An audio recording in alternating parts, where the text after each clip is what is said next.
Իլոն Մասկի կանխատեսումները միշտ էլ ցնցող են, երբեմն նույնիսկ անհավանական են թվում։ Այսօր եկեք խոսենք նրա վերջին տեսլականի մասին, արհեստական բանականությամբ լեցուն ապագայի։ Բայց արդյոք սա իրական մարգարեություն է, թե ուղղակի շատ լավ հաշվարկված գովաստ։ Եկեք միասին բարձենք։ Դե ամեն ինչի հիմքում մի շատ համարձակ միտք է ընկած։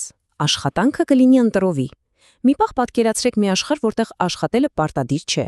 Սա ըստ էության Մասկի ամբողջ տեսլականի հիմքն է։ Մի գաղափար, որը կարող է ամբողջությամբ գլխիվայր շուռ տալ մեր հասարակությունը։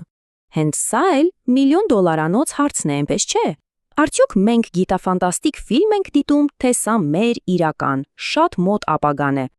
Լավ, եկեք ավելի կոնկրետ նայենք։ Ինչպիսին է Մասկի պատկերացրած այդ աշխարհը։ Նրա տեսլականը ըստ էության ամեն ինչ փոխում է՝ մեր կյանքը, աշխատանքը, նույնիսկ բժշկությունը։ Դե ինչ, եկեք սուզվենք մանրամասների մեջ։ Ու նա սկսում է մի ոլորտից, որը եկեք անկեղծ լինենք, դարերով գրեթե չի փոխվել։ Խոսքը կրթության մասին է։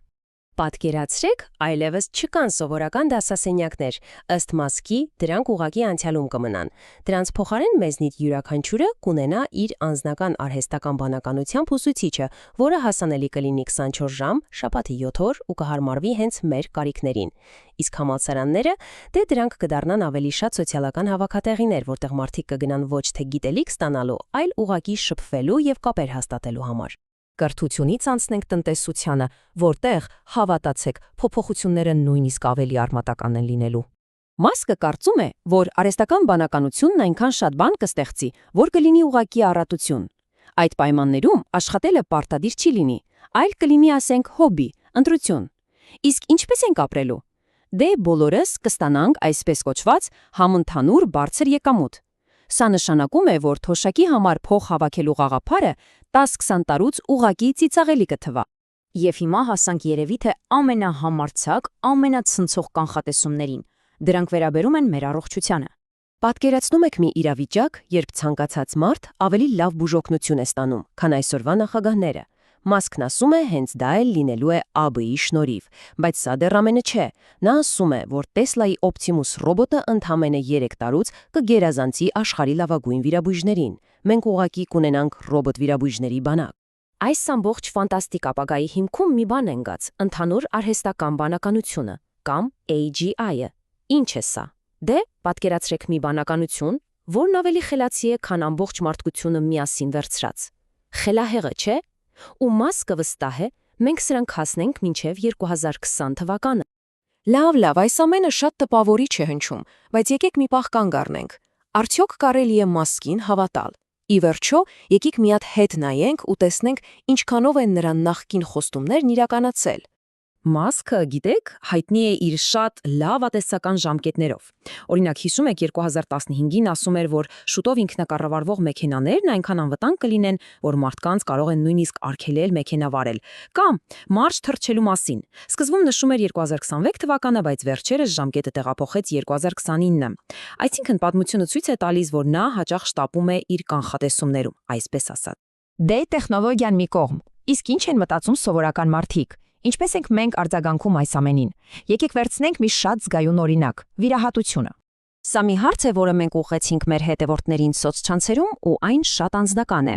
Ում կվստահեիք ձեր կյանքը՝ մարդ, վիրաբույժին, թե ռոբոտին։ Ի վերջո, երբ խոսքը կյանքի ու մահվան մասին է, վստահությունը դառնում է ամենակարևորը։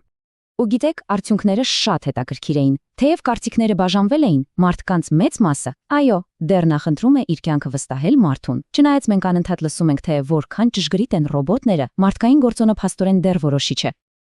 Իսկ ինչու։ Դե նրանք, ովքեր մարդուն են վստահում, ասում են, կա ինտուիցիա, կա անսպասելի իրավիճակներում ճիշտ որոշում կայացնելու կարողություն։ Մյուս կողմից, ռոբոտների կողմնակիցներն էլ իրենց փաստարկներն ունեն։ Նրանք շեշտում են ճշգրտությունը ու, ինչը շատ կարևոր է, հասանելիությունը։ Պատկերացրեք, ռոբոտը կարող է վիրահատել հեռավոր մի գյուղում, որտեղ լավ վիրաբույժ օղակի չկա։ Բայց կար մի մեկնաբանություն, որն իմ կարծիքով ամեն ինչ ամփոփում է։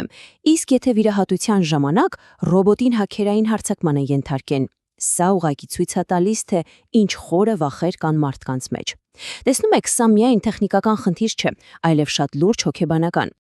Լավ, այս ամենից ինչ եզրակացության կարող ենք գալ։ Մի կողմից ֆանտաստիկ տեսլական, մյուս կողմից թերահավատություն։ Միգուցե Մասկի խոսքերն ունեն նաև մեկ այլ ավելի պրագմատիկ նպատակ։ Շատ փորձագետներ հենց այդպես էլ կարծում են։ Նրանք նշում են, որ Մասկի հայտարարություններում միշտ կա մի մեծ մարքեթինգային բաղադրիչ։ Ի վերջո նա պետք է ներդրողներին հանգստացնի, ոգևորի ու իհարկե գովազդի իր ընտիրությունները։ Եվ սա ուղղակի խոսքեր չեն, փաստերը դա հաստատում են։ Բոլորովին վերջերս Մասկի XAI ընկերությունը ուշադրություն 6 միլիարդ դոլարի ներդրում է ներգրավել։ Սա ցույց է տալիս, որ նրա խոսքերը շատ կոնկրետ ֆինանսական արդյունքի են վերածվում։ Բայց գիտեք, անկախ նրանից, թե Մասկն ինչ ժանկետներ է նշում կամ ինչ նպատակներ ունի, մի բան հաստատ է ու անհերքելի։ Արհեստական բանականության զարգացման տեմպերը ուղղակի խելահեղ են, եւ հաջորդ տրամաբանական մեծ թռիչքը լինելու է ծրագրերից դեպի ֆիզիկական աշխարհ, այսինքն դեպի ռոբոտներ։ Այսպիսով, ուզենք թե չուզենք, արհեստական բանականության ապագան գալիս է։ Հարցն այն չէ, թե արդյոք այն կգա, այլ երբ։ Ու մնում է ամենագլխավոր հարցը, որը յուրաքանչյուրս պետք է ինքներս մեզ տանք։ Իսկ մենք որպես հասարակություն պատրաստ ենք դրան։